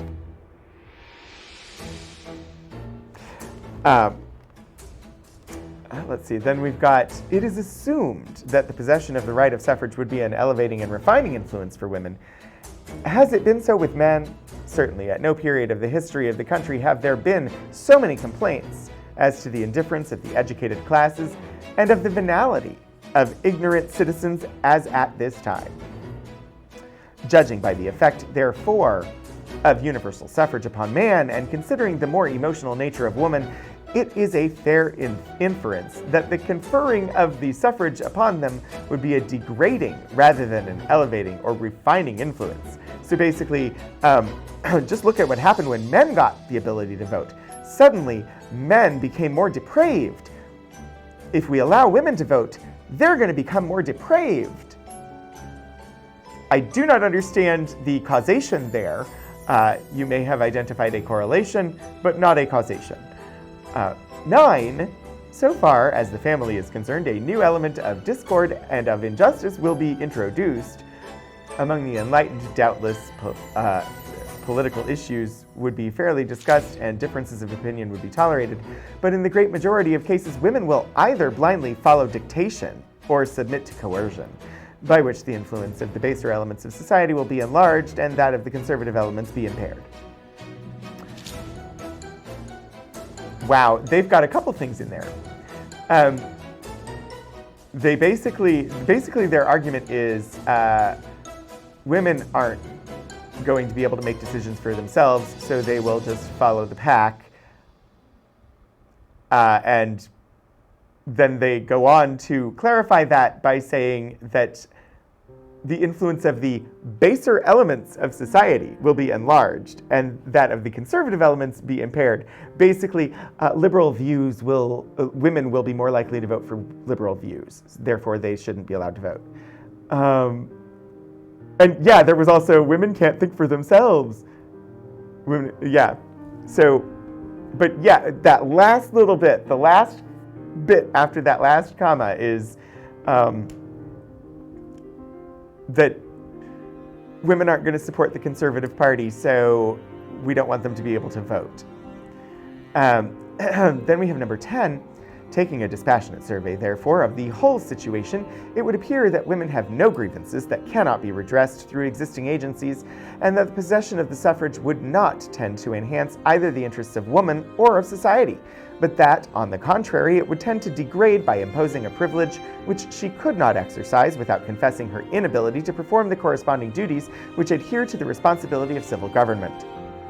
That the courtesies and amenities of life, which are now felt to be due from man to woman, would soon cease to exist, resulting in the practical unsexing of men and women by destroying the sanctity and privacy of the family circle and home life, upon which depend the virtue and the welfare of humanity. It's going to destroy the nuclear family, and therefore society is going to fall. Unsexing, that is what it said, Simsilica. And then number 11, finally, the proposed innovation involves too much risk to the present and permanent welfare of woman, and offers too little prospect of advantage to warrant the voluntary assumption of new and untried political responsibilities, the outcome of which may and probably will be deplorable. It is fortunate that woman is now independent of the suffrage. Let her not become subject to its servitudes. Section 10 basically sounds like, we don't want change and therefore we are against it. Indeed, you're not wrong. That is exactly what they're saying. And what's funny is these are the same arguments that get thrown out to this day to argue against progressive agenda in politics in the United States. The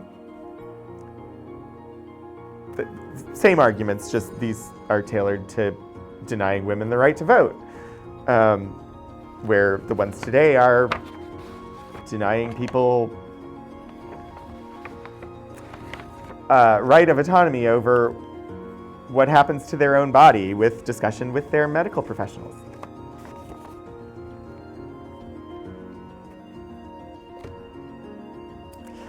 I think, technically we are at time. I think we should take a look at just one of the articles in the Ladies' Home Journal from the second half of 1920, because it'll probably lift our spirits just a little bit after having looked at the anti-suffrage items.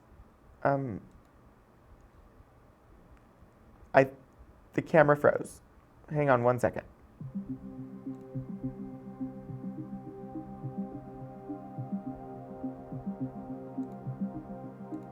Camera. Anything?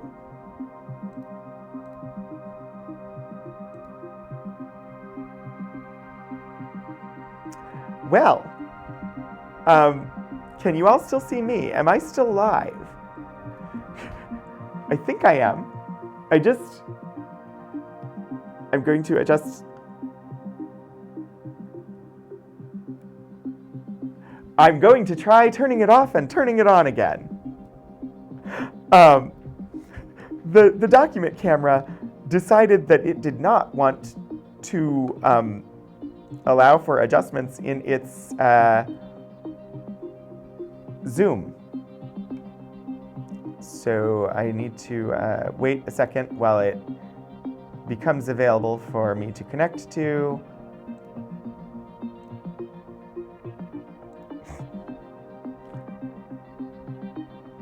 I don't think this is the first time this has happened on stream, but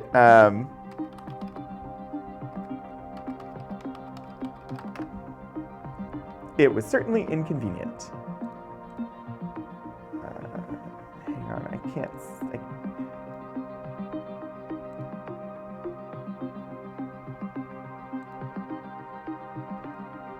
There. Okay, I have control over it again. Huzzah! All right, we're gonna zoom out. I'm gonna do one quick item. This is the Ladies' Home Journal from July through December of 1920.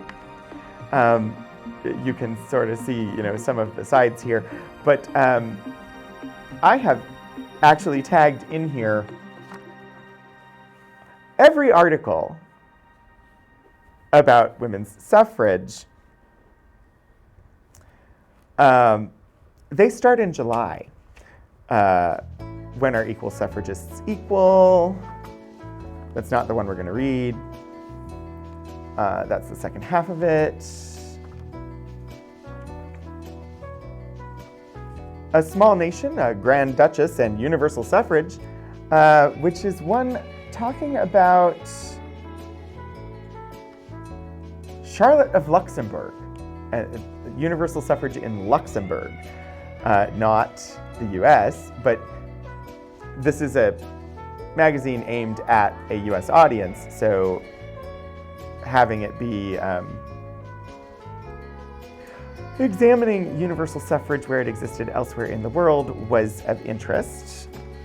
Let's see, an article called Woman's Opportunity. This is the cover of Ladies' Home Journal from August of 1920. So it is literally the cover story. It's a magazine, but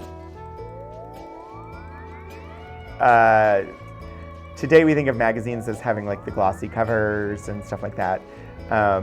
This is a women's magazine. Stopped publication, I think 2018. And it did become one of those glossy magazines. But in 1920, this is the format. Yes, we were zooming out. I zoomed in and then wanted to zoom out so we could get the entire page on, but the things I'm sharing today are just the wrong sizes for the preset zooms. So I was trying to get us to a good zoom for this item. Then there's our item, Congress and the President. This is, again, August. So starting in July is when I started to see articles specifically about politics and about suffrage, leading up to the first election where women were allowed to vote for president in the United States, which happened in November. So October, you get an article here, Wives, Husbands, and Votes. I'm going to read the one from December after the election, but then you also get Women in the Presidential Campaign. And then you get a 2-page ad from the Democratic National Convention, Democratic National Committee. Women of America, you are interested in the election of Cox and Roosevelt, Democratic nominees for President and Vice President of the United States, for it means permanent peace, progress, and prosperity, and the recognition of women's value as citizens of the Republic, their records as officials and constructive statements, and the platform upon which they seek the support of the men and women of the nation, guarantee their continued adherence to principles that will safeguard home and country. This is a 2-page political ad. And so you've got Governor James Cox, you have Mrs. James Cox, and baby Anne. You've got Mrs. Helen Cox Mahoney, daughter of Governor Cox and wife of Captain Dan Mahoney, soldier and publisher. John William Cox, James M. Cox, Jr. And then basically stuff about their politics. And then here they've attached themselves to Franklin Delano Roosevelt as a campaign strategy decision. So they've got a photo of Roosevelt's family there. And then later in the October issue, we have a single-page ad from the Republican National Committee. Let's see, Harding and Coolidge as the president-vice president ticket. Here's what Harding did for you, your home, and your country. Harding is for peace at home and abroad. This is coming right after World War I. Because this would have been 1920, so like World War I is still in the mind. Therefore, he fought against those treaty commitments that would involve your country in European wars. He voted to recall your soldiers from Russia. He fought for the safety of your sons and the peace of your home. He worked for the welfare of your children. He supported the child labor law. He worked for the good of your breadwinners. He supported the minimum wage law for women in industry and civil service retirement law and the rehabilitation industrial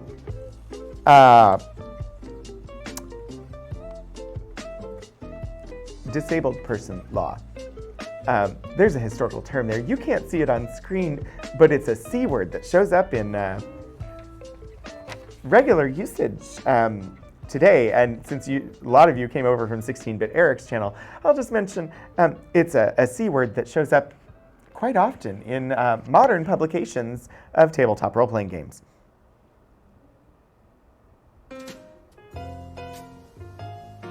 Let's see.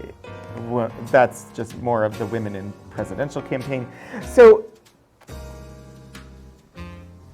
we went from October, and then suddenly we're in December. There is not a single article in here in the November issue about politics, women's suffrage, or the presidential election. Bunch of stuff from July through October, and then this one article in December, not a mention in November. The actual month that women were first allowed to vote in national elections in the United States of America, no mention in this women's magazine, which I find confusing, but it is the case. So, but in December, they did this entire spread, 2 pages plus it continues later. New Women Leaders in Politics, written by Elizabeth Jordan. I have not actually looked at this one before because when I did the exhibit, I was thoroughly focused on the before suffrage went into effect bit. Let's see. At every stage of the struggle for women's suffrage, the opponents of the cause held before the public eye a series of lurid pictures whose subject was always the same: the deserted home. The horrors of the deserted home, as thus forecast, took many forms. Sometimes we were shown the neglected American husband patiently fastening the rents in his garments with safety pins. Again, we saw unwatched children playing with matches and lightheartedly starting a conflagration under the kitchen sink. Occasionally, when the opponents were very low in their minds, they showed us the forgotten baby, hungrily pulling at its empty bottle. Always, when these things happened, Mother was at the polls, lost to every sense of duty in the orgy of casting her vote. Now that the full suffrage is with us, and 27 million women, more or less, are really making their brief visit to the polls, it is interesting to compare actual conditions with these gloomy predictions.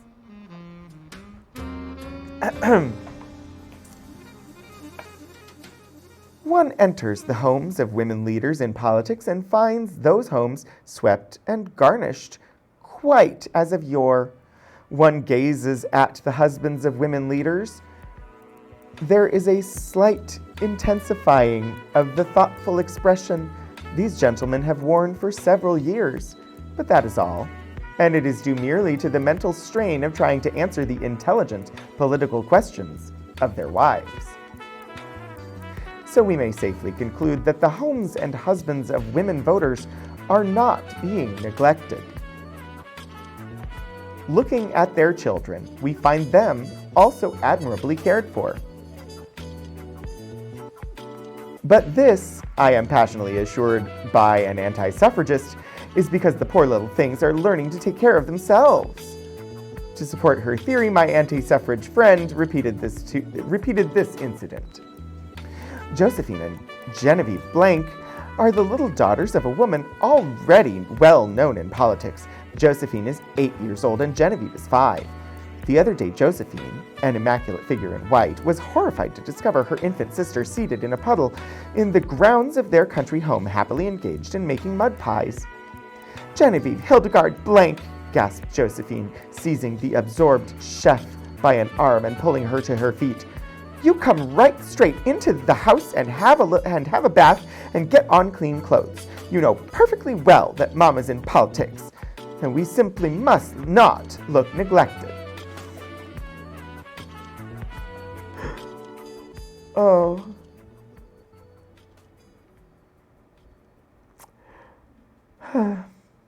Well,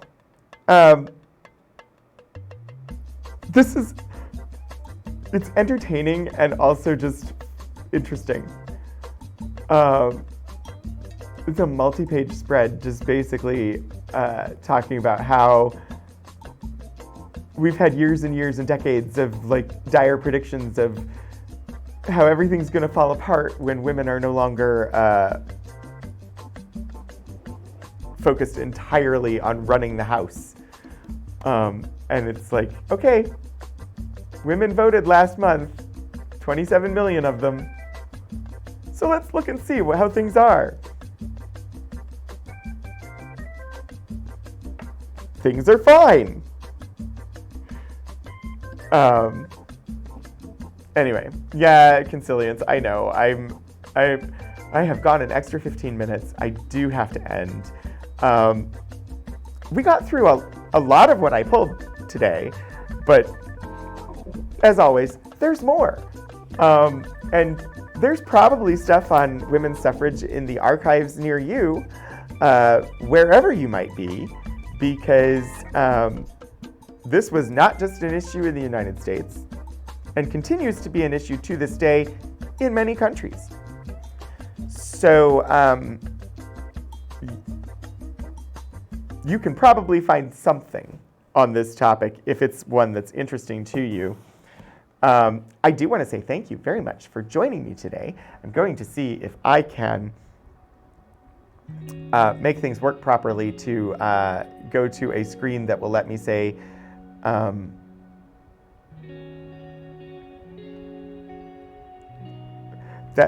yeah, I don't even know what I'm doing at this point. Sorry, hang on. Here we go. I got it. Maybe? Did I get it? No. I almost got it. There. Yeah. It's a bit rough. I've been making changes. They're not quite right. I need to do some more changes. It's fine. Anyway, thank you all so much for joining me today. I had a lot of fun revisiting these materials about women's suffrage. I hope that you had fun too. I hope you found it interesting. We didn't quite make it to everything I had hoped to, but we did much better this week than we normally do. Next week is the last Wednesday of March, which means we're going back to high energy physics. It will be part 3 of the high energy physics series, and coming up next week, I can't get you the name right now because it logged me out. So I don't remember the exact name of the collection. That'll be out on socials, or you can just stop by here next Wednesday at 2:30 p.m. But it is an architecture collection. And yes, architecture. It is an architecture collection from the International Archive of Women in Architecture. And it is indeed related to the topic of high energy physics, nuclear physics. So stop on by next week to see what that's all about. I'm excited for it. And let's go ahead and see who we're gonna say hello to. Where are we gonna raid today? If anybody has a preference, let me know. I'm going to look and see what options there may be. Looks like we have an aquarium that is online presently. There might be other options too. So yeah, our normal possibilities both exist, the Monterey Bay Aquarium or Stephen Joy's. I think let's just chill out. We haven't been to the aquarium in a little while. Let's head over there.